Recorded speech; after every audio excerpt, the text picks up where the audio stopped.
Let's start, though, with the NATO summit and developments out of Ukraine. You can go ahead and put the first element up on the screen. This is quite interesting. I'm reading from NBC News here. Former President Donald Trump on Tuesday condemned President Joe Biden's decision to send cluster munitions as part of a new U.S. aid package to Ukraine, warning that it could lead to World War III. This is the Trump quote you see up there. Joe Biden should not be dragging us further toward World War III by sending cluster munitions to Ukraine. He should be trying to end, all caps, the war and stop the horrific death and destruction being caused by an incompetent administration. Now, Biden's argument, of course, is that cluster munitions are going to be what does ultimately stop the war, that if you don't use cluster munitions, it's not going to give Ukraine the so-called sort of fighting chance that it needs right now in the middle of this offensive. And this is Biden's quote. He said, "The Ukrainians are running out of ammunition." He told Fareed Zakaria this earlier this week. "This is a war relating to munitions, and they are running out of that ammunition, and we are low on it." So Trump responds more directly to that point. "It certainly means we should not be sending Ukraine our last stockpiles at a time when our own arsenals, according to crooked Joe Biden, are so perilously diminished." Trump also criticized Biden for potentially revealing confidential or classified information when he said that we are low on munitions and that Ukrainians are running out of ammunition. Quite an interesting little back and forth as Sweden and Finland have joined NATO. Zelenskyy is in back and forth with everyone seemingly right now with NATO. He's said just yesterday that the United States and NATO allies are projecting weakness by not having a stronger approach to Ukraine joining NATO during the war, as NATO signals that it's not wise to join in the middle of the war. It doesn't seem like Trump is necessarily divulging classified information, because you can learn Biden. that. No. Biden releasing classified. But either way, if anybody said that we're low on ammunition, you could get that just by watching this show or by reading the newspaper. Like it's also, you can just get it by extrapolation. Like it's rather clear.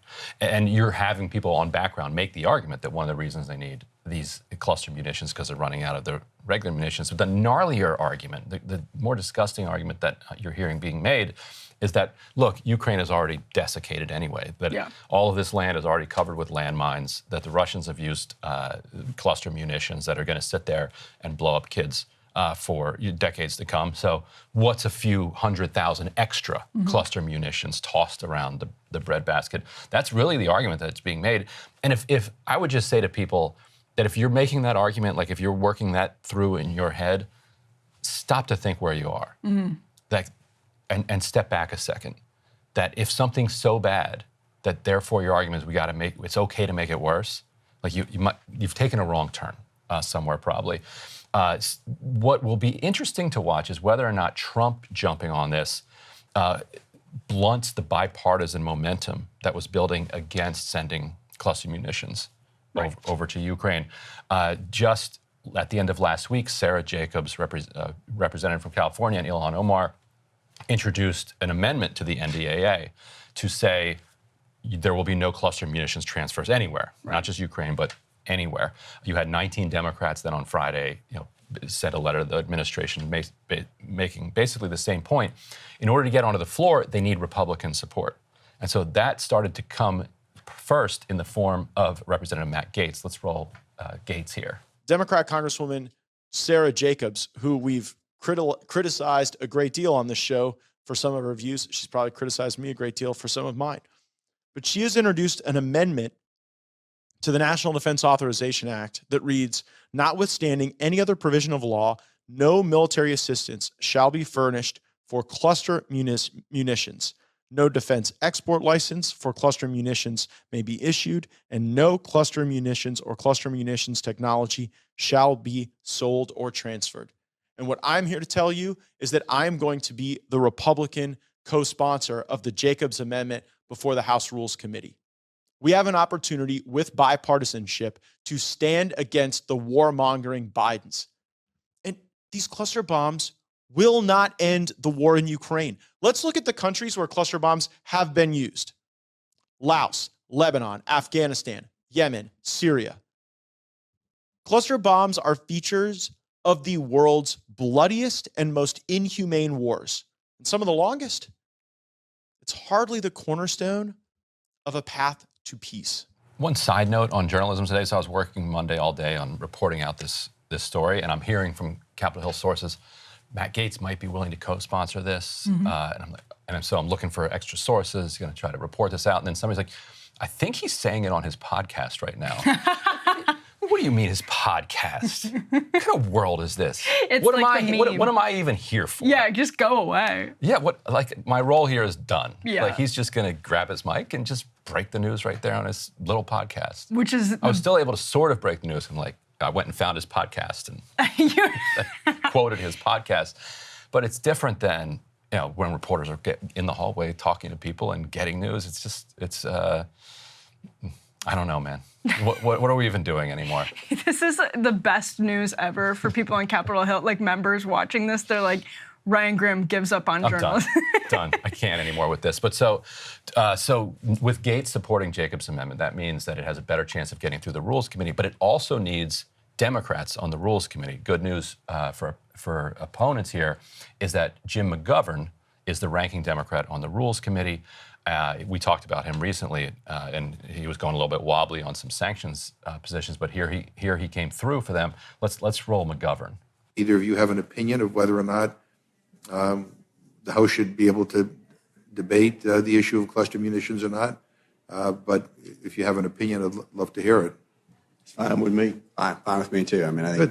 Then I hope it's made in order, and we'll be able to have that debate and that vote. Oh, now I do have a role as a reporter here. I can tell you that the people on the other side of the camera there were Mike Rogers and Adam Smith, who are the top Republican and top Democrat on the House Armed Services Committee.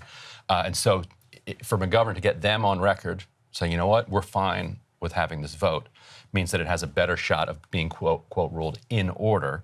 They adjourned after about 11 o'clock last night, and they're going to allow all of the uncontroversial amendments to go through on an uncontroversial vote, and then for the rest of the week they're going to hash out these controversial amendments. So it's unlikely that you're going to have a majority in the House that's going to be able to block the munitions transfer, and also it would be difficult to get the 2/3 you would need to override a Biden veto. But it is, I think, the biggest concentration of kind of opposition to any kind of Ukraine arming policy that has threatened to develop since the beginning of the war. Yeah, and we can go ahead and put the next element up.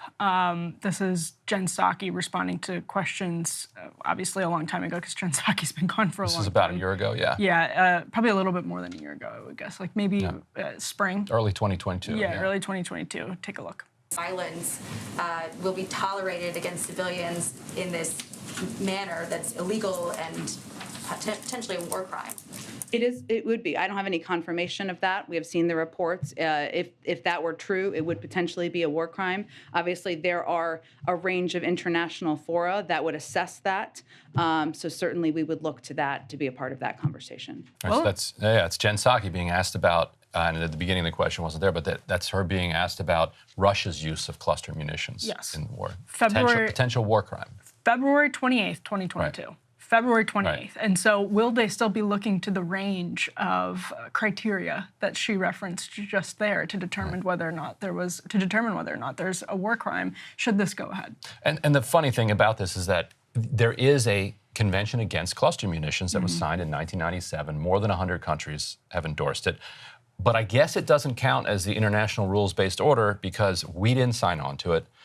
China has not signed on to it. Russia has not signed on to it. Turkey has not signed on to it. Ironically, Turkey, playing every side in this war, has been sending cluster munitions to Ukraine, so they have some of these already. So those countries have not signed on to the treaty, which makes it international in the sense that more than 100 countries have tried to ban cluster munitions because if people don't quite understand how they work, they launch exploding clusters, and then hundreds and thousands of them in small numbers spread across the field. And the ones we're talking about sending have like a 6% dud rate, which means that with the numbers that we're talking about sending, there could be about 400,000 unexploded munitions in the ground just as a result of what we send, not counting what Turkey sent to Ukraine or what Russia is firing. Hey guys, if you like that video, go to breakingpoints.com, become a premium subscriber, and help us build the best independent media organization on the planet. That's right. We're subscriber funded. We're building something new. We want to replace these failing mainstream media organizations. So again, to subscribe, it's breakingpoints.com.